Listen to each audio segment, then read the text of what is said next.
যারা নামাজ পড়ো না, মনে রেখে দিও, মসজিদের সাথে তোমার সম্পর্ক তোমার হয় নাই, তুমি জান্নাতের দরজাও তুমি খুলতে পারবা না।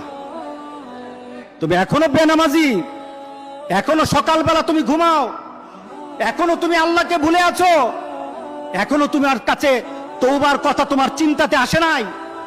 তুমি অনেক কিছু হতে পারো, তুমি মুসলমানের কাতারে থাকবা না। তুমি অনেক কিছু হতে পারো, তুমি ইসলামের কাতারে থাকবা না। আমার মাবুদ আমাদের প্রতি রাগ করে আছে, আমাদের মাবুদ আমাদের প্রতি রাগ করে আছে। আমাদের মাবুদকে আমাদেরকে সন্তুষ্ট করতে হবে, সন্তুষ্ট করতে হবে। যিনি গজব দিয়েছেন উনি আমাদেরকে বাঁচাবেন। আমরা আমাদের মাবুদকে রাজি করতে হবে। আমরা তওবার মাধ্যমে আল্লাহকে রাজি করতে আর চেষ্টা হব।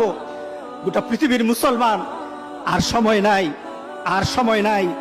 আপনি এখন বাংলাদেশের রাস্তাঘাটে হাঁটেন, এমন পরিবেশ যেন আল্লাহ না করে, জোরে বলে আল্লাহুম্মা আমিন। এমন পরিবেশ যেন আল্লাহ না করে, যখন ঘর থেকে কই বের হবে তার লাশটা বের হবে, কেউ জানাজাও দিবে না। এমন হয়ে যাবে যদি আল্লাহকে সন্তুষ্ট না করতে পারেন, এমন হয়ে যাবে। সুতরাং আমরা আল্লাহর কাছে প্রাণ বলে